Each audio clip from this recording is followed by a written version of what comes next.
Aujourd'hui, le Centre Ressources Intimagir Grand Est fête ses 2 ans. Pour rappel, le Centre Ressources est à l'origine d'une demande ministérielle découlant du Grenelle de lutte contre les violences conjugales.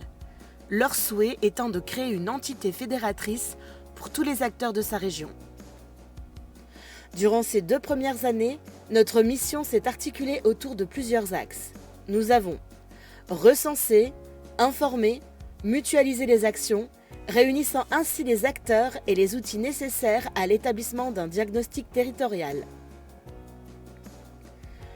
À ce jour, notre cartographie répertorie 88 professionnels engagés, comprenant 36 professionnels médicaux, 22 professionnels libéraux et 30 établissements.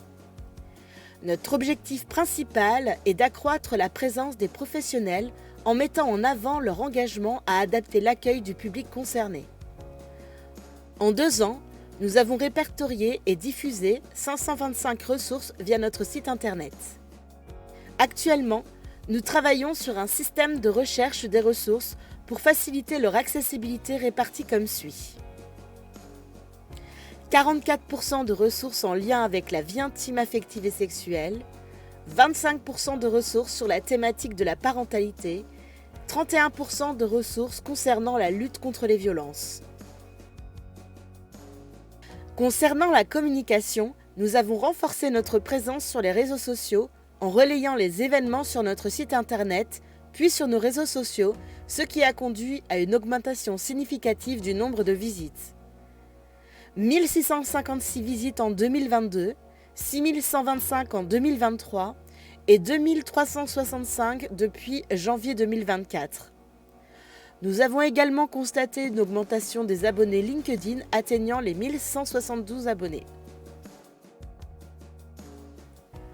Nous avons développé de nombreux partenariats pour relayer les événements sur nos réseaux sociaux et travaillons à l'élaboration d'outils facilitant l'accès à l'information, notamment avec la MDPH pour la PCH parentalité, le CRIAVS pour le repérage des violences sexuelles et l'accompagnement à l'éducation sexuelle, ainsi qu'un outil destiné aux structures et familles pour les droits des personnes en situation de handicap. Aujourd'hui, nous avons une convention spécifique avec les 3 SAPPH anterrégionales qui permet de mutualiser nos pratiques et nos ressources au vu de nos missions similaires. À ce jour, nous avons 14 conventions signées. Le Centre Ressources accompagne 7 groupes de référents VIAS en ESMS afin de les accompagner dans la mise en place de la circulaire du 5 juillet 2021. Nous visons à améliorer les compétences des professionnels et des partenaires. À ce jour, 13 formations ont été dispensées, formant ainsi 161 personnes. Il reste encore 7 formations à effectuer en collaboration avec le CREAI. Le Centre Ressources propose un premier niveau d'écoute afin d'orienter les personnes vers les professionnels et structures appropriées. Ces niveaux d'écoute ont amené à 377 actions sur le territoire et touché 5018 personnes. En partenariat avec les délégués aux droits des femmes, nous avons pu monter 2 événements sur 2 départements pour aborder les difficultés rencontrées par les personnes en situation de handicap. Une sensibilisation violences sexistes et sexuelles subies par les personnes majeures en situation de handicap a été réalisée l'après-midi du 24 novembre 2023. Cette action a été réalisée en lien avec la délégation territoriale de l'ARS dans le 57, le Conseil départemental de Moselle et l'Université de Lorraine.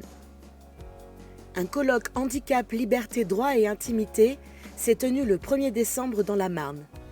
Cette action a été réalisée en lien avec la REAP 51. Ces 2 années d'activité du Centre de ressources Intimagir Grand Est ont été marquées par un engagement fort en faveur de la lutte contre les violences, de la promotion de la santé intime et affective, ainsi que du soutien à la parentalité. Nous restons déterminés à poursuivre notre mission en renforçant nos partenariats et en continuant d'être à l'écoute des besoins de notre communauté.